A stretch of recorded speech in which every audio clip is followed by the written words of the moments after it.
Okay, morning, good afternoon, good evening, wherever you may be. So to me, it's good morning. I'm here in Phoenix, Arizona, which does not do daylight savings time, so it's the same time zone year round. So that means we are still an hour ahead of um of Silicon Valley, of California, where idea to IPO is based. So I'm gonna wait for a few minutes until people trickle in. So just some housekeeping items. So we the Q&A is going to be the after the webinar. There are too many participants to respond to any live questions.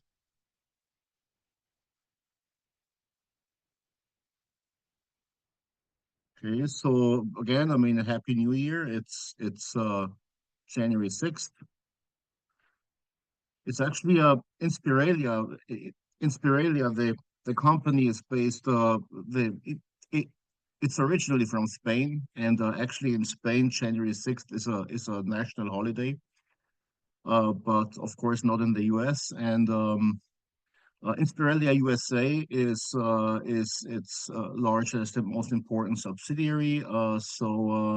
Inspiralia USA is based in Miami, Florida. So a little bit about the company. Well, maybe one other comment. Okay, the title is SBIR STTR. I mean, all the examples, everything I'm showing is going to refer to specifically SBIR. STTR is its sister program.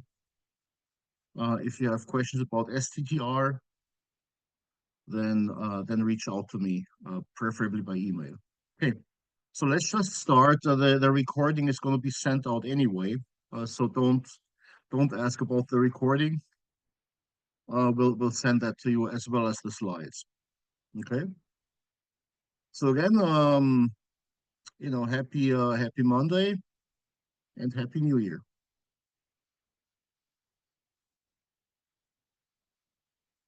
Okay. So Inspiralia USA is it's the US entity of Inspiralia, and it's a new product development company. Inspiralia is as well as its US arm. We have different business units, but the one I represent is basically helping startups and small businesses in general obtain SBIR, STTR, mainly SBIR, STTR funding. We do some other grants also, but that's our mainstay. Okay. So we have gotten over, so these numbers aren't quite up to date. So we have gotten over 1,000 projects funded, raised over $500 million, or helped our clients raise over $500 million. We don't raise anything, our clients do. And as far as our bandwidth goes, we can handle, so we have about 50 plus minus a few project managers, i.e. consultants. So which each innovation consultant is leading a team for one proposal. So we can handle at least 50 proposals at the same time in the US. So in case you have questions, whether we have bandwidth, yes, we do, right?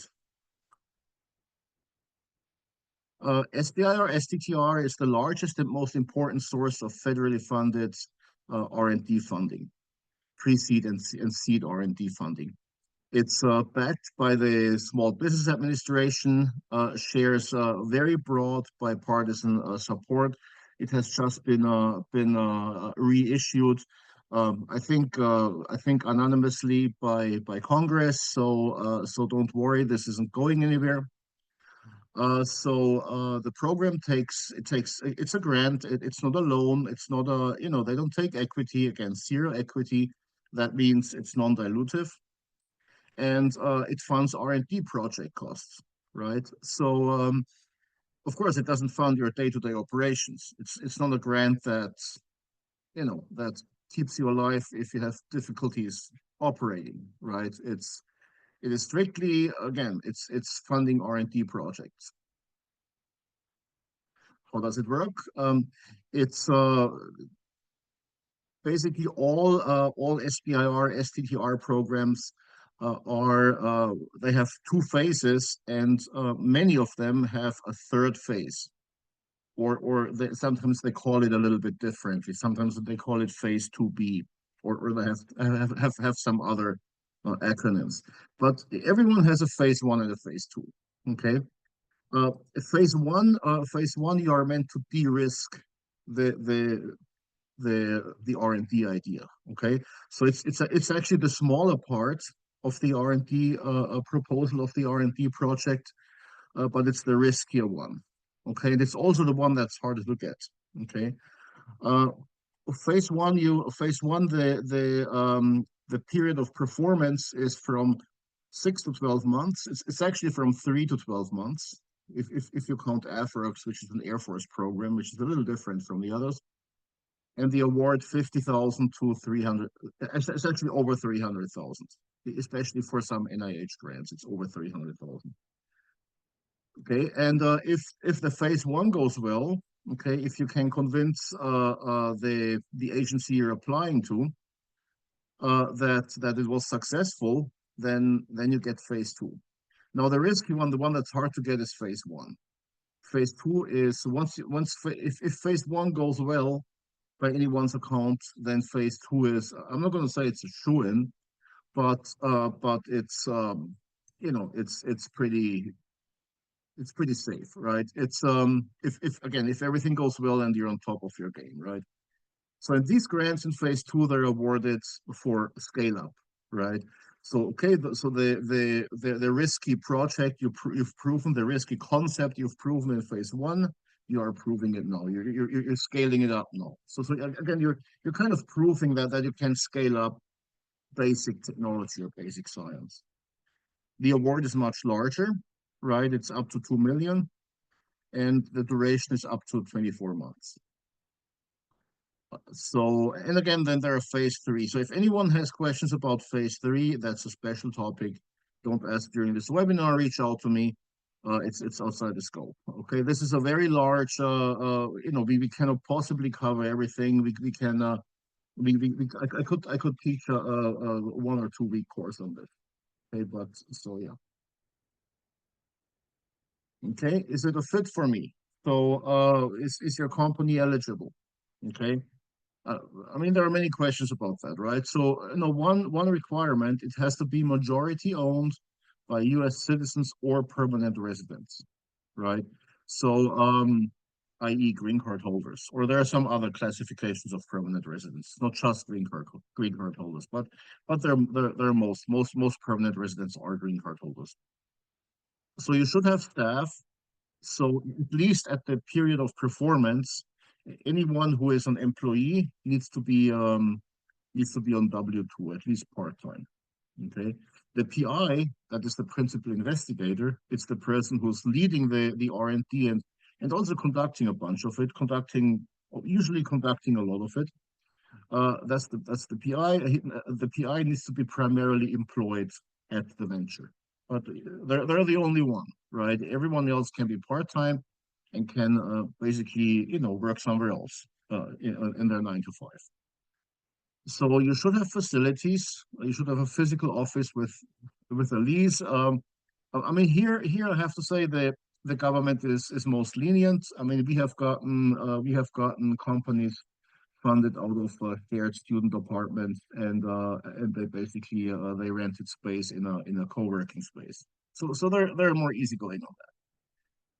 So the next one, a third, up to 1/3, 30, it's actually 30% of the activities can be subcontracted. Okay, so that means you cannot just go and say, hey, I know a bunch of people who can do different technology components, and I'm just bundling different companies work product and propose that doesn't work, right? So the applicant needs to do the majority of the work, and subcontractors, they can be either individuals or companies, right? Subcontractors can be people on a 1099.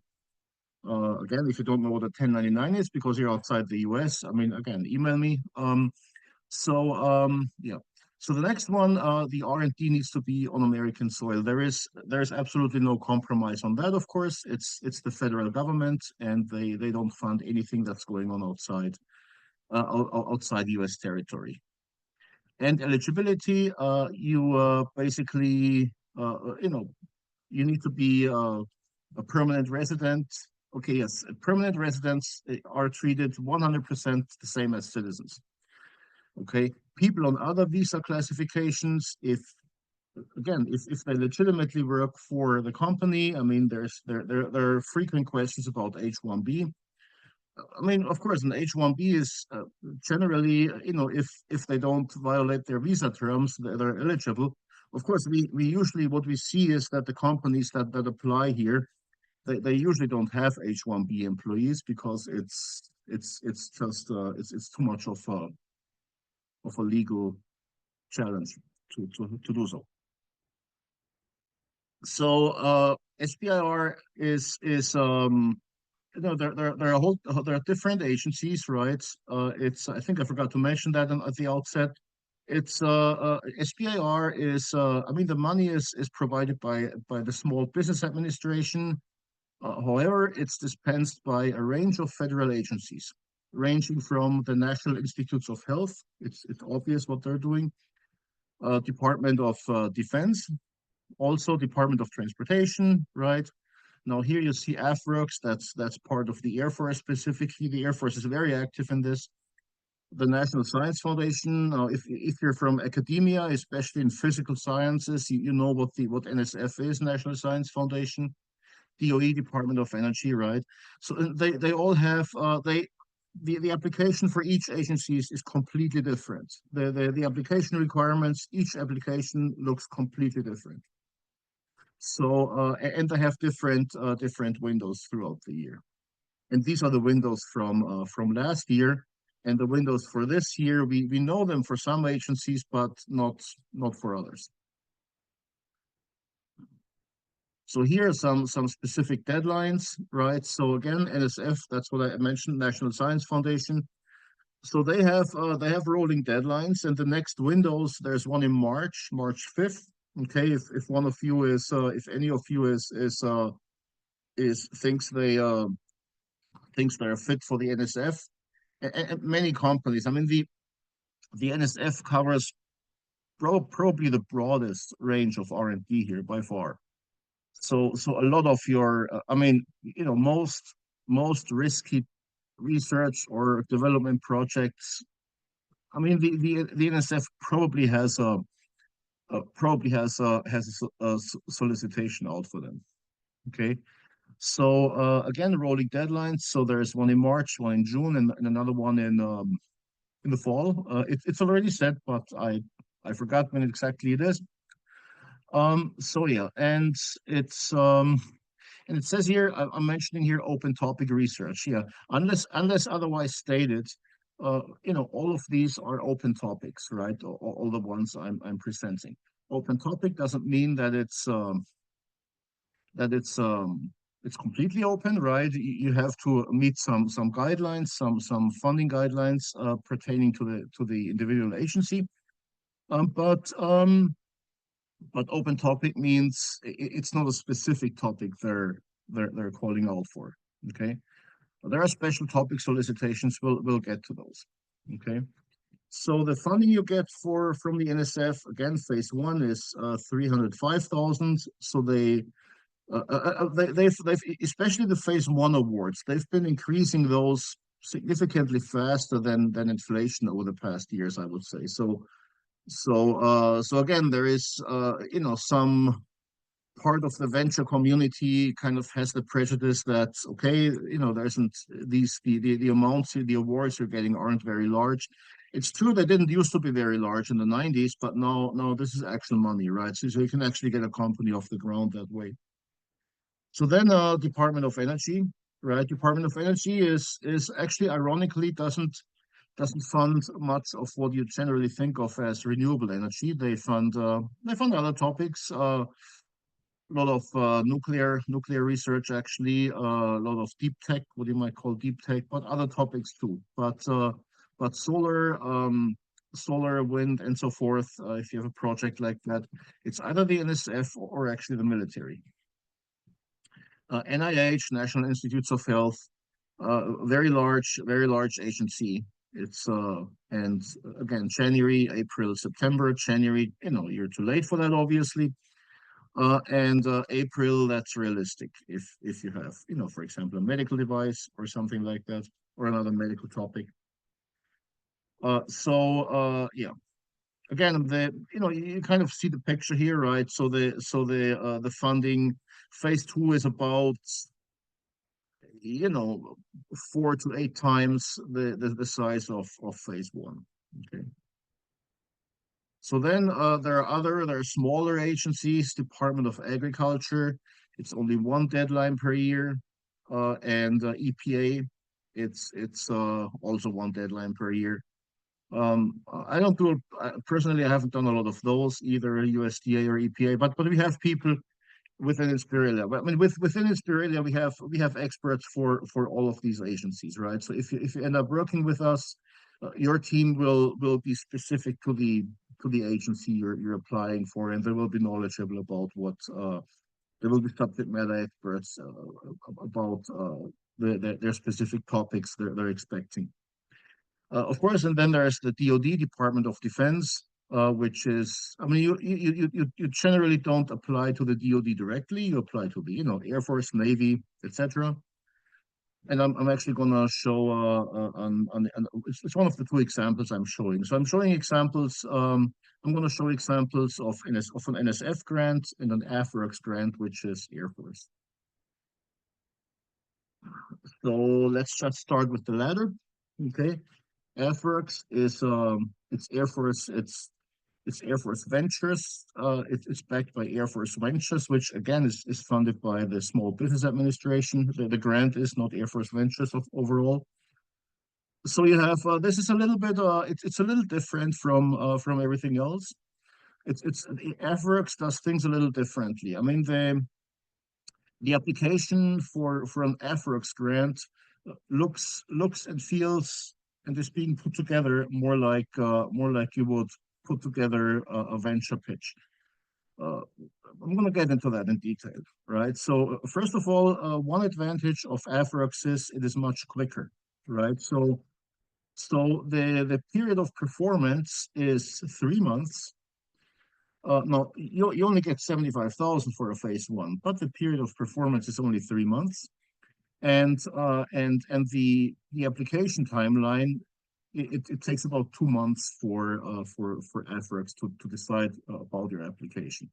So by government standards, that's lightning speed, right? I mean, most of these grants it takes 6-9 months at least until you get a decision on a phase one grant. Phase two is quicker, of course, if you have a successful phase one, but phase one that's longer. Okay, so yeah, and here's a little bit about what we do, right? So I mean, we do whatever you don't want to do, right? I mean, generally, if you've ever been through the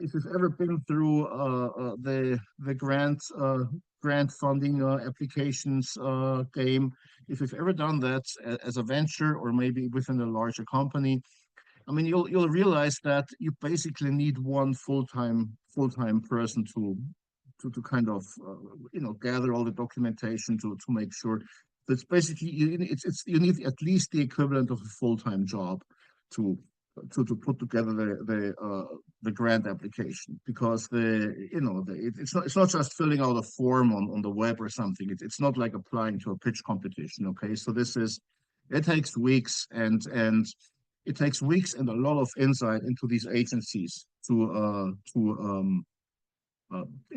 write a winning proposal, and we do both, right? So we have both. We have we're very well connected, not within the agency actually, but we have a lot of consultants, former service members, former reviewers on staff, especially at the Air Force, other DoD agencies, and other agencies also, NIH and so forth. Okay, so So like I said, AFWERX Air Force, it's very short. The phase two is longer. Phase two is up to 21 months, so that's more standard, right? And of course, I mean, you might think, hey, 75,000, that's what can I do with 75,000? But even just 75,000, which is one of the lower funding funding tiers here for phase one. It opens up a phase two, which is 1.25 million. Plus, in our experience, companies that get any of these grants, if you get any kind of grant funding, and you publicize it, we typically see you get several times, you raise several times that money in the open market because, hey, your company just got money from the Air Force. Okay. And of course, they know you get a grant from the Air Force. Companies that get grants, they get more grants, and then they get more grants again. That's how the game works, right? So then you have this Air Force grant, and after the grant is done, of course, the Air Force, the reason they give you a grant is because they want something from you, so you have a customer at the end, right? AFWERX funds a broad range of topics. Now, what do you just in case to preempt some questions here? What you won't see here is weapon systems. Okay, so AFWERX or any of these programs, any confidential R&D, anything where you might need a government clearance is actually excluded. So the eligibility is the same as for all the other agencies. Okay, so you see everything from IT, information technology, energy systems, medical devices, even things like therapy. I mean, we've done therapy apps for Air Force for mental health and so forth. So okay, so this is again, this is a summary, right? So it's a phase one, it's a feasibility study, and the feasibility study for the Air Force for AFWERX, because they only have 3 months, right? It's going to be mainly a paper study. A paper study meaning you you know you're presenting your existing technology to different Air Force stakeholders. So during those 3 months, you're introducing your technology to, let's say scientists at the Air Force Research Lab in Dayton, Ohio, or at different, air bases, or different, for example, the Air Force Civil Engineering Center, if it has to do with building technologies. Okay, so and of course, to as you might imagine, there is no Air Force search engine. You can't look up, hey, who do I apply for a grant at, if I have, let's say, an energy technology, who in the Air Force buys that? There is no search engine, right? Now, that's where we come in as Inspiralia. Again, we have our network, and if we get your technology, we pretty much know exactly who to present it to within the Air Force or any other agency. Okay, phase two, of course. I mean, I've already said that. So below STRATFI and phase three, those are special topics. Those are actually very special topics, probably outside the scope of this webinar. But happy to answer questions offline. So this was part of. This was the timeline for the last AFWERX solicitation, which was due in October. The deadline was around October the 10th, 11th, something like that. And so we actually did a total of, we did close to 40 AFWERX grants at that time. And they all got their responses in December. So again, this is really fast. And execution time or period of performance, as they call it, is 3 months for the phase one. And then there is a review process, and then phase two for those that get successful phase ones follows in May. So that means you've applied last October, and again, if you're successful, if everything works out, in May you start getting 1.25 million over a period of up to 21 months. it's a minimum of 12 months up to 21. Who's the ideal candidate for AFWERX open topic? Again, there's open topic and then there's special topic, right? So actually, when you yes, one detail here. Why did I show last year's? That's because the Air Force hasn't published the deadlines for 2025 yet. The Air Force, actually, the DoD in general it's kind of known for publishing these deadlines late. NSF, NIH, they've all known this for a long time. The Air Force, again, they're all a little bit slower, right? It's so who's the ideal candidate for AFWERX? Okay, so AFWERX is as opposed to other companies, sorry, as opposed to other funding agencies, the company they prefer you to be a little bit further along. Okay, so you should at least have a demonstrated MVP, minimum viable product or prototype. Okay, of course there are always exceptions. If you have a technology that's really high impact and you think you can communicate it, you can get it across with our help. Of course, you can get it across that that this is going to work, right? Then of course there are exceptions. There are always exceptions, but in general we see that's what we see, right? So it's typically the Air Force likes companies that have early customers, maybe at least paid prototypes. Okay. So again, the Air Force, the military, the reason they do this is the Air Force knows that anything the military buys from a defense contractor is going to be more expensive than the things you buy in the commercial sector. So they overpay. They know that. So that means they try to source dual use technology from commercial companies, right? So they not only allow you to sell what you develop outside the Air Force, they want you to, okay, because that makes things cheaper for them also. Then here TRL. So there's the concept of TRL, technology readiness level. This was developed by NASA during the space race in the Cold War, and it's still being used widely, especially among these agencies. Everyone's going to ask you, what's your TRL, right? So you should be prepared to answer that. So TRL it's a little bit further down the line, 6 to 9. Number of employees, again, it's typically we see. I mean, it doesn't mean that you can't apply with 2 or 3 employees. I think you can make it, but I think it's again they typically look for larger companies typically. Again, dual use technology and dual use. So they want dual use technology that's presently not used in the military yet. Okay, and again, you don't need any defense clearance, right? This is all, it's the same types of applications.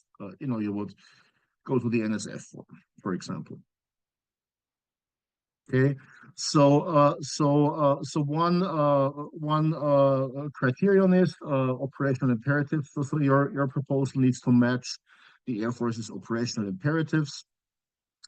So they've actually done a major reorganization, the Air Force, and that's where companies struggle the most in our experience. And again, that's where we probably will be most. I mean, because even if you have a dedicated person, they don't know what's going on in the Air Force. So the content, it's again, it's the AFWERX documentation is relatively light as far as proposals go, but it's still pretty formidable, right? At the heart of it is actually a pitch deck. It's not a white paper or anything or a technical description like most other agencies. It's a pitch deck, right? The budget it's typically so we have an Excel form for that, right? They call it cost volume, and these are sort of these on the left hand side. These are sort of the key components. These are the components of the application that are most consequential if you get it wrong. Okay, team CVs or resumes, super important. So this is where I mean, Oftentimes, I have no idea why that happens, but this is for many companies that's an afterthought. So make sure you get your ducks in a row on the CVs, right? The CV needs to be perfect, right? It's again also letters of support. Letters of support are really important in this game because it's you know it's basically okay. What's a letter of support? A letter of support is it's not a commitment from someone to buy your product, or it's not a commitment to fund you. It is not, but it's simply saying, it's simply a statement of, for example, a potential investor or a subject matter expert or someone in academia maybe. Uh, Basically a statement. Hey, I've talked to that company about that product, and I think it's a great idea, and I'm endorsing this, right? And preferably on letterhead. Okay, letters of support are it's not the most important thing, but I think you're shooting yourself in the foot if you neglect to get any. I think you significantly decrease your chances. Again, the heart of it is a slide deck which has 11 required slides. So it's definitely different from a pitch deck you would show to an investor, for example. Very different, but it looks kind of the same, right? It's a bit more innovative that way. Okay, so okay, so what's most important? No, this is again. So I should say, in case I haven't said it yet, and I don't think I have said it yet. So anything, obviously, anything I'm presenting here, is purely my and our opinion, right? If you don't, especially if you don't hire us, if you use any of the information and it goes wrong, we're not responsible for the consequences, obviously. So this is especially true for this slide. It's my own personal ranking and my experience what's most important. Okay. For the Air Force, what's most important is the defense need, matching the operational imperatives. Okay. And of course, as you might imagine, these change. I mean, the Air Force is a bureaucracy.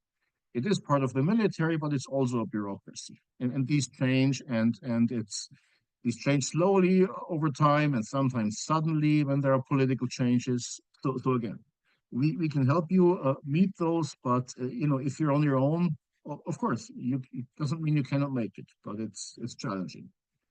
Then organization and quality of proposal. I mean, the Air Force is this is partly because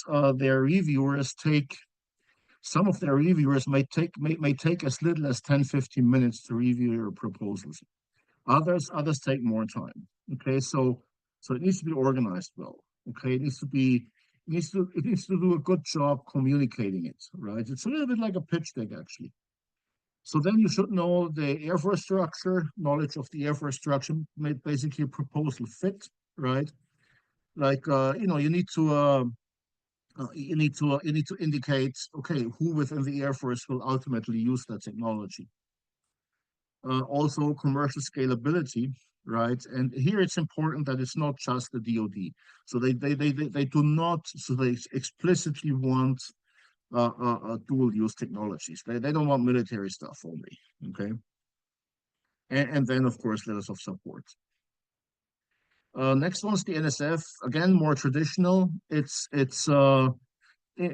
closer to proposals from academia, especially in the physical sciences, which of course doesn't mean that the NSF only funds physical sciences. Very much to the contrary, they have a lot of funding bins for AI, augmented reality, digital health. I mean, many topics, right? Outside physics, chemistry, and so forth. So this phase 1 to 3, it's a repetition of what I've already said. So the NSF, the project is evaluated mainly according to intellectual merits. Okay, so the NSF, again, it takes the science very seriously, and especially it takes the fact that the proposal should be of high should have a high degree of technical risk. It takes that very seriously. Okay. So if in a phase one NSF proposal you propose something where you don't need any research or development work, that is most certainly going to be rejected. Okay. Now, in our experience, if you're in tech, right, if you have a technology-based venture, I think in our experience, it's usually it's very often possible to orient your company in a way that you can propose something that is high risk and high impact. Okay, it doesn't work for every company, right? I mean, if you've just developed a new bike sharing app, I don't think you're a candidate for this. Okay, but if you do anything in AI, anything in encryption, anything, I mean IT now, or anything in physical sciences, if you build any kind of hardware, you probably are a candidate for that. Okay. Then here, number two, commercialization potential. Now, this is something where in our experience, this is often an area where teams that come to us are not as strong because, of course, the NSF. I mean, we see a lot of engineering science teams as founders, and their commercialization potential is often not as, or their commercialization story is often not as well matured, let's say, right? So, but of course, we can help them, and then of course broader impacts, right? So, of course, it's U.S. taxpayer funded. They primarily want to benefit the U.S. taxpayers, and everyone else, the rest of the world is most definitely nice to have. So this is schedule wise. So the one thing I would like to say here, again, there are three windows coming up. The next one's probably in September after July. So so this is at the bottom here. So this is an important special case for the NSF. You can't just submit a proposal to the NSF. You need to submit a project pitch that needs to be approved first. Okay, so basically, before submitting a proposal to the NSF, you need to propose the proposal in a way, right? So because these especially for the NSF, the proposals they take a long time to put together. It's a lot of work. So the NSF wants to make sure that their reviewers don't waste time and that customers, our customers and their applicants don't waste time, right? So basically, so you need to submit a project pitch of a total of 2,000 words, and if that project pitch meets the standards, then they invite you to to submit a proposal. If it doesn't, they don't reject you outright. You still can apply, of course, but they tell you, hey, if you apply with this and don't change A, B, C, D, then you probably get rejected. So this is the writing, a little bit about our writing process for NSF. Again, NSF takes a lot of documentation. So basically, I mean, everything you submit to the NSF has to be really publication grade. And I mean, typically, we would like to have 8 to 9 weeks to write an NSF proposal. I think we can do it in 6 weeks, preferably. I wouldn't do under 4. Okay, so that means if you want to get into the March 5th deadline, then we should get busy probably, like in a week or so. But of course, there's the June after that. Okay, so this is again the writing process. So you have project validation. So we basically validate the project. We make sure that you can win. Then there's a project pitch. It's typically 3 pages. It has 1 or 2 images typically, and 2,000 words, and that's it. And that project pitch that is more similar to some application for maybe a pitch competition, right? So then proposal writing, submission, and so forth. Of course, we accompany you throughout the whole process, right? So they go through their review. There's due diligence then, and due diligence basically, so they can ask you all and any questions about your proposal, about your venture, anything. So during due diligence, during DD, you need to be really on top of your game, and again, we'll be there. So we'll have a dedicated person, basically responding, helping you respond to these questions. Okay. So this is the project pitch. It has four different parts, four different. It's a web form, really. Again, it's for those of you in the venture community, if you probably submitted a few of those for pitch competitions and whatnot. The proposal structure is uh, again this. The overall amount of documentation you need for the NSF is significantly more extensive than for AFWERX, for example. It's more money, right? And it's broader. Okay. So and they call things a little different. It looks totally different. So if you have an AFWERX proposal, you can't just resubmit it to the NSF.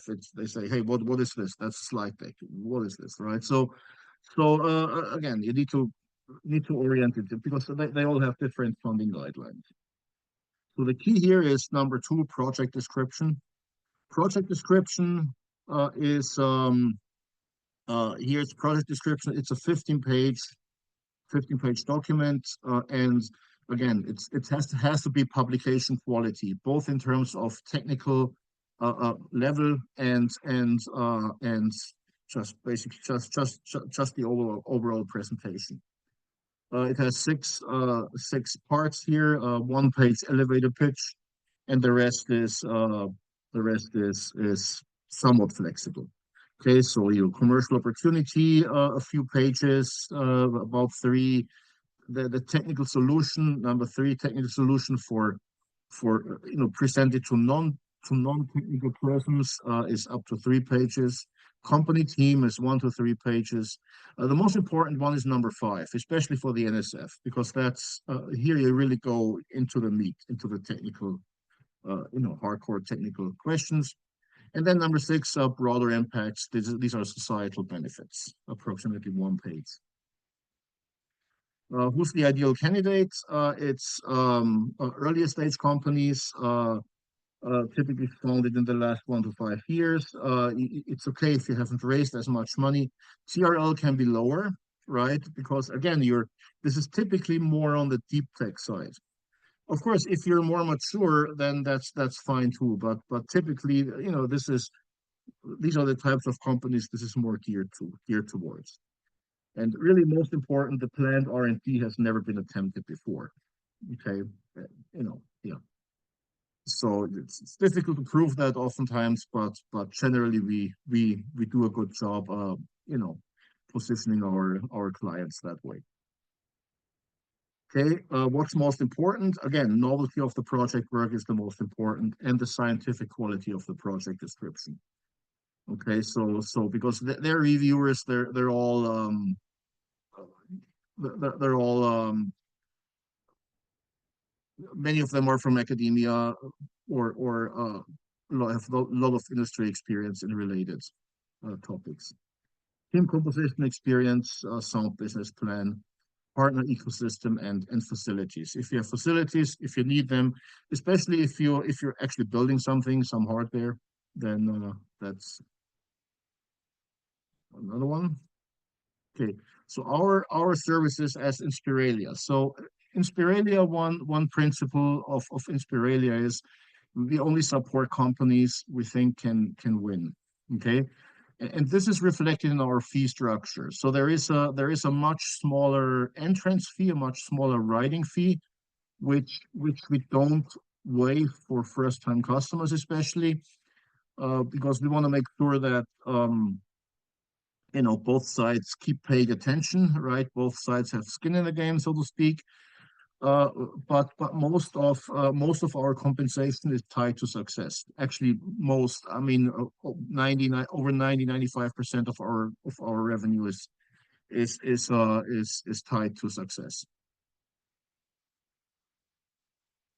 Okay, so every applicant gets assigned a team of 4 people, innovation consultant, writer, and then account manager and project management office. Okay, so the lower two, they're usually either in Miami, sometimes in Madrid. We also have an office in Mexico City that does support in those areas. But basically, again, the top two, they're subject matter experts, and in the bottom two, they're oftentimes they're usually legal experts, right? So to make sure, hey, whatever you put on your budget is actually legit. Okay.